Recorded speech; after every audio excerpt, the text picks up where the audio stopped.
Now, every year we get a lot of takes on the classic haunted house story, but usually it's kind of just more of the same. But is the new movie Hokum's 85% on Rotten Tomatoes mean that this one is possibly a little bit different and actually scary? Well, let's talk about it.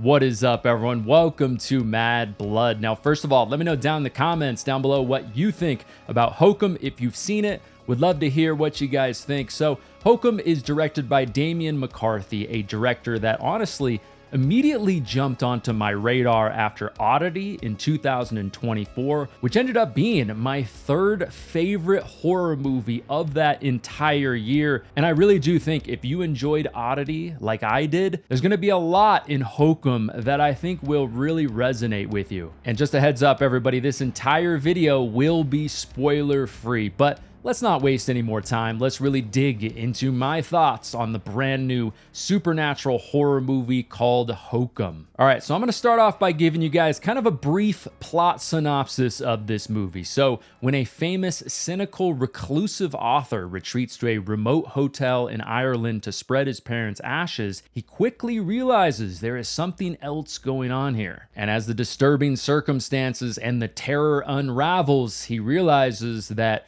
he is gonna have to confront some of the dark corners of his past. I remember towards the end of this movie, I just had this realization that hit me in the head that this journey in Hokum reminded me what those most recent Conjuring movies could have been if they just made them less gimmicky, less generic, and just less bland, because in Hokum, there's some parallels with maybe the Conjuring universe, but there's a lot of things in this one, especially in comparison to the most recent Conjuring movies, that this one just does a lot better. What's interesting too about Hokum is they don't just slap you over the head with paranormal things throughout the entire 100-minute runtime of this movie. They weave it in when they need to, they pull it out when they need to. I mean, there's that whole like crime thriller angle in this story that's a lot more grounded that they definitely weave in throughout big portions of this movie.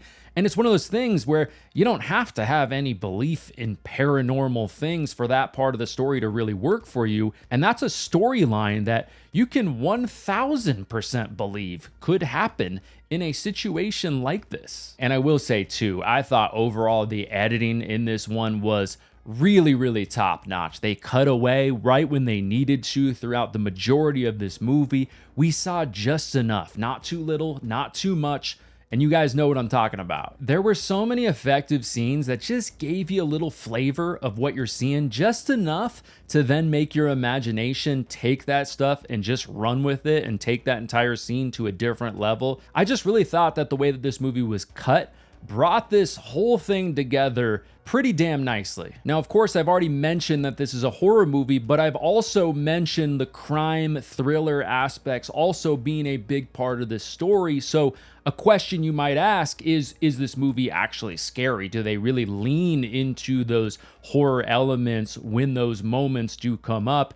And yes, they do. There are several moments where it is not subtle at all. When they want to scare the absolute hell out of you, they really lean into that. When they want to go for a big jump scare, they absolutely go for it. There were a couple times in this one where people in my theater literally jumped out of their seat. And also because they do a pretty damn good job building a couple of the characters in this one, that really does impact some of the scenes we see towards the end of this movie. There's a scene in particular later on where everything is just building and building and building towards this big culmination. You can just feel it. And if you've seen Hokum, you know what I'm talking about. But there's one moment in particular where I swear half of my theater audibly gasped when it happened. And I will say too, I thought the acting from basically everyone in Hokum was pretty top notch. And in particular, I think Adam Scott does a great job in this. He does a very solid job of just playing this guy that you should hate. He is clearly a dick, but oddly is able to tiptoe that line perfectly, where there's definitely moments in this movie where you're gonna root for his character and you're gonna also empathize with him. I also really enjoyed the setting for this one too. It takes place up in Ireland at this great little hotel. Now, we don't see a lot of like the surrounding areas around this hotel or the town or anything like that. It's a pretty contained movie overall, but just weaving in that Irish culture a little bit, the Irish folklore, definitely added something to this. So yeah, I actually really enjoyed Hokum. Now, this subgenre is usually not one of my favorites, just because, especially over the years,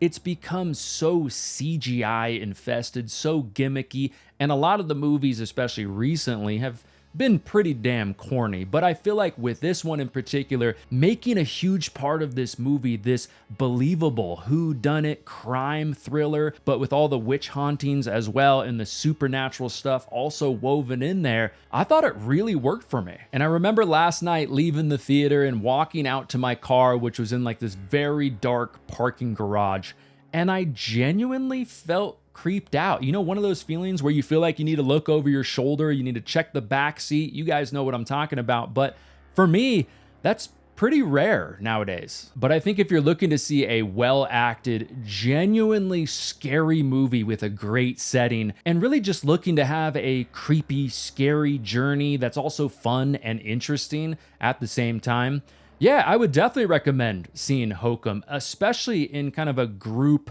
theater type of a setting. Because of course, there's no better place to experience a scary movie than with a crowd. But anyways, everybody, those are my thoughts on Hokum. Again, let me know down in the comments down below if you've seen this movie. Let me know what you thought about it. If you want some more videos from me right now, go ahead and check out some of these videos next to me. Also, if you ended up enjoying this review, leave a like on it and also share it with a friend. It really does help me out a lot. All of my social media links are down below in the description if you want to follow me over there, Instagram, stuff like that. But thanks so much for watching, everybody. It is always great to talk horror movies with you here on the channel.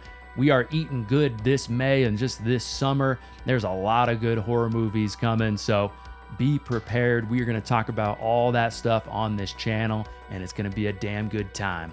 Thanks again for watching. My name is Matt, and I will talk to you in the next one.